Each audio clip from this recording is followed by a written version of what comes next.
Americans are used to being told they live in the greatest country on earth, the most powerful, the most free, the most innovative. But here's an uncomfortable truth that's making Americans absolutely furious when they discover it. Malaysia, a country most Americans can't even locate on a map, does 10 things better than the United States. Not just slightly better. Significantly, measurably, undeniably better. And when Americans who've lived in both countries point this out, the responses are predictable: denial, anger, and accusations of being unpatriotic. But facts don't care about feelings, and the data is clear. I've lived in both countries. I'm American by birth, Malaysian by choice. And in this video, I'm counting down 10 things Malaysia objectively does better than America, from healthcare to transportation, from work-life balance to public safety. These aren't opinions. They're measurable differences that impact daily quality of life. By the end, you'll understand why thousands of Americans are quietly choosing Malaysia over the country that claims to be the best at everything. Let's trigger some Americans with the truth. Number 10. Affordable healthcare without bankrupting families. American healthcare is a disaster. The average American pays $477 monthly for health insurance, then faces a $4,500 deductible before coverage even begins. A simple emergency room visit can cost $3,000 to $10,000. Medical bankruptcy is the leading cause of personal bankruptcy in America. Malaysia's private healthcare costs 70 to 80% less than America while maintaining equal or better quality. A specialist visit costs $40 to $60 versus $200 to $300 in America. An MRI costs $200 versus $2,000 plus. Major surgery costs $5,000 to $10,000 versus $50,000 to $100,000. I had a knee replacement in Penang for $8,000 total, explains Tom Bradley, an American expat. The same surgery in Ohio would have cost $45,000 even with insurance. The Malaysian hospital was cleaner, the surgeon was US trained, and recovery care was excellent. Malaysia's healthcare is objectively better for patients. But when Americans point this out, responses are predictable. Malaysia's healthcare is inferior. It's not. Hospitals are internationally accredited. You get what you pay for, except you get better outcomes for less money. Americans cannot accept that a developing nation does healthcare better than the wealthiest country on earth. American response: denial and anger. Verdict: Malaysia wins on healthcare affordability, access, and outcomes. Number 9. Public transportation that actually works. American public transit is embarrassing. Most cities have inadequate, unreliable, or non-existent systems. Americans are forced to own cars, spending $800 to $1,000 monthly on payments, insurance, gas, and maintenance. Malaysia's KL MRT and LRT are modern, clean, air-conditioned, efficient, and cheap. Monthly unlimited passes cost $20 to $25. Trains run every 3 to 5 minutes during rush hour. The system connects the entire city seamlessly. I sold my car after moving to KL and gained freedom, says Jennifer Walsh, formerly from Seattle. No $900 monthly car expenses. No traffic stress. No parking anxiety. I move around the city faster and cheaper than I ever did driving in Seattle. American responses? We're too spread out for transit. Japan has sprawling cities with excellent transit. Cars represent freedom. Spending $900 monthly on mandatory transportation isn't freedom, it's financial slavery. Americans defend car dependency while spending thousands annually on what Malaysians access for pennies. American response: defensive excuses. Verdict: Malaysia's transit works. America doesn't. Number 8. Work-life balance that respects humanity. American work culture is toxic. 50 to 60-hour weeks are normalized. 10 vacation days annually is standard, and using them feels like a weakness. Workers check emails at night and weekends. Burnout isn't a bug, it's a feature. Malaysia has an actual work-life balance. Standard 40-hour weeks. 15 to 20 vacation days that people actually use without guilt. When work ends, work ends. Cultural respect for family time, religious observance, and personal well-being. In New York, I worked 60 hours weekly and felt guilty taking vacation, admits David Park, now in KL. In Malaysia, my boss asks why I haven't used my vacation days. The culture fundamentally respects that humans need rest. America's hustle culture is killing people literally. American responses? Malaysians are lazy. Or maybe they understand life exists outside work. Hard work built America. And overwork is destroying Americans' mental and physical health. Americans cannot admit that working fewer hours for less money might produce a better quality of life. American response: attack Malaysian work ethic. Verdict: Malaysia balances work and life. America sacrifices life for work. Number 7. Food culture that's affordable and incredible. American food culture is broken. Healthy food is expensive. Fast food is cheap but unhealthy. Restaurant meals cost $15 to $30 per person. Americans spend $700 to $1,100 monthly on food, groceries plus occasional dining out. Malaysia offers world-class food diversity: Malay, Chinese, Indian, Indonesian, Thai cuisines, at prices that make daily restaurant dining affordable. Breakfast costs $1.50-3. Lunch costs $3 to $5. Dinner costs $5 to $10. Monthly food budget eating out twice daily for $150. I eat fresher, healthier, more diverse food in Malaysia, spending $450 monthly than I did in America, spending $800 while cooking at home, explains Sarah Chun. Hawker centers provide restaurant-quality meals for fast food prices. That food access democratization doesn't exist in America. American responses? American food portions are bigger. Being obese from oversized portions isn't a flex. Malaysian food isn't safe. Malaysia's food safety standards exceed many American cities. Americans defend expensive, unhealthy food culture while Malaysians eat well affordably. American response: defend portion sizes and question food safety. Verdict: Malaysia's food culture provides affordable quality and diversity. America creates obesity and financial stress. Number 6. Community and social connection. American culture has atomized into isolated individuals. People don't know their neighbors. Communities don't exist in suburbs. Loneliness is epidemic, affecting 61% of Americans. Social connection has collapsed. Malaysia maintains communal culture. Neighbors actually talk. Kopitiam shops serve as social hubs. The slower pace creates space for spontaneous conversations. A multicultural environment means constant exposure to different perspectives and traditions. In Chicago, I lived alone, worked alone, ate alone, and felt crushing loneliness despite being surrounded by millions, admits Amanda Rodriguez. In KL, I know everyone on my street. We have coffee together, celebrate festivals together, help each other. I've never felt less lonely. American responses? We value independence. Independence has become isolated. Malaysians are intrusive.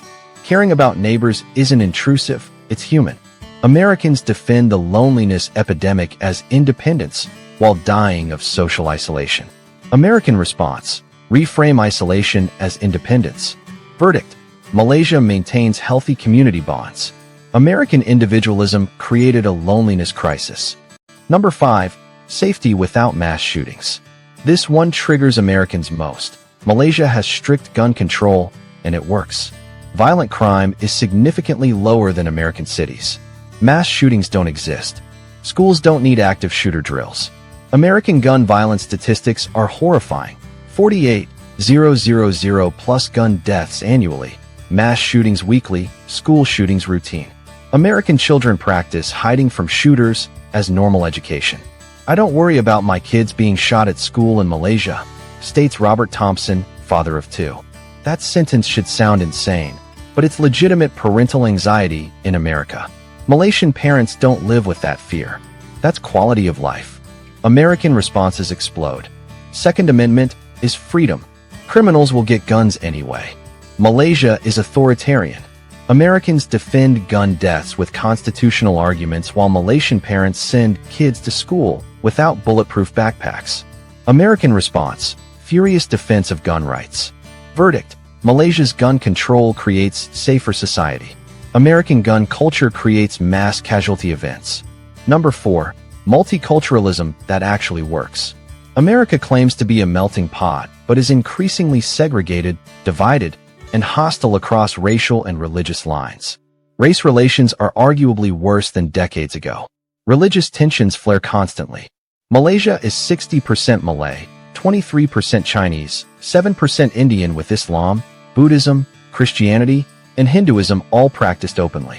Despite deeper diversity than America, Malaysia maintains social harmony through constitutional protections and cultural practices like open house festivals. Malaysia's diversity coexists peacefully while America's diversity creates constant conflict, observes Dr. Priya Nair, a sociologist. Malaysia's model of unity in diversity works. America's melting pot has melted down into tribalism. American responses?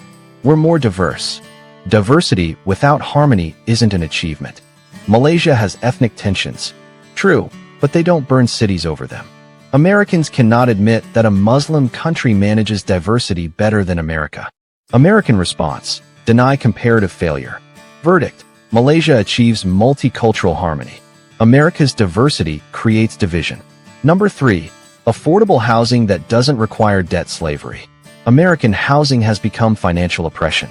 Average home prices are 5 to 8 times median household income. Monthly rents exceed 40% of median wages. Homeownership requires 30-year debt slavery. Homelessness reaches crisis levels in major cities.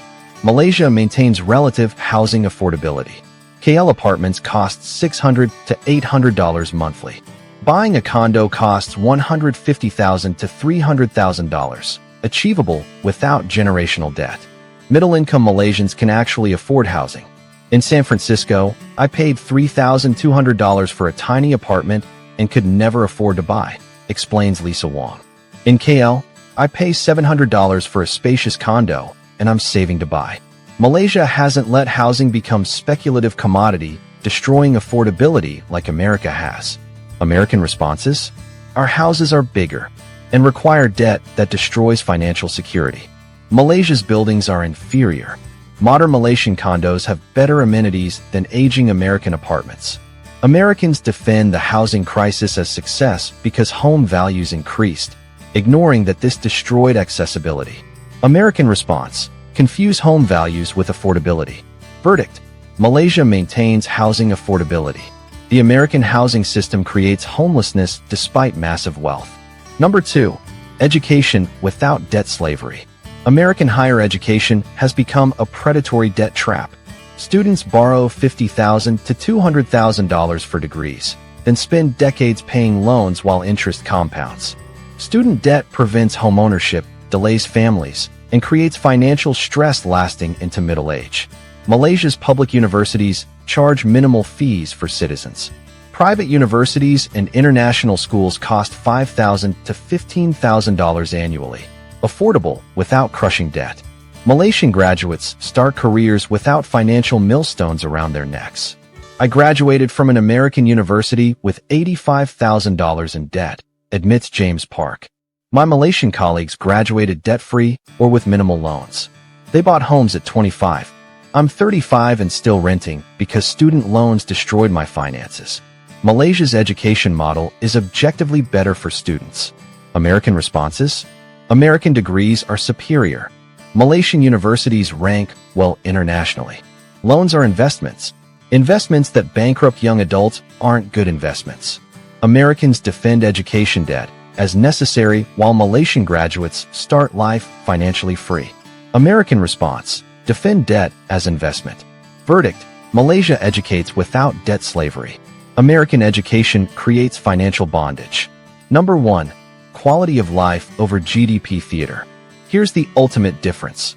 Malaysia prioritizes actual quality of life, while America prioritizes GDP numbers that don't improve citizens' lives. America is wealthier on paper, but Americans are stressed, broke, unhealthy, and unhappy. Malaysia is poorer statistically, but Malaysians report higher life satisfaction. Malaysians work less, but have more family time. Earn less, but afford comfortable living. Have lower GDP but better work-life balance, stronger communities, accessible healthcare, affordable housing, and lower stress. America optimized for economic statistics at the expense of human well-being. I conclude. Malaysia optimized for human well-being despite lower GDP.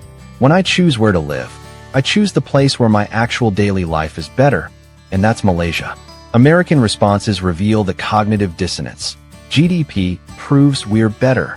GDP doesn't measure happiness. You're just bitter. I'm actually happier. That's the point. Leave if you don't like America. I did. That's why I'm in Malaysia.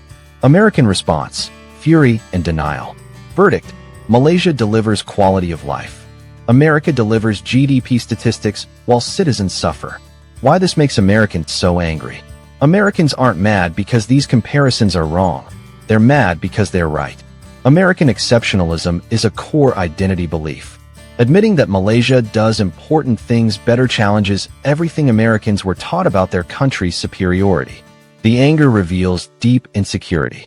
If America is truly the greatest, criticism wouldn't threaten that identity. But Americans defend aggressively because they know, deep down, that American quality of life has declined while places like Malaysia have improved.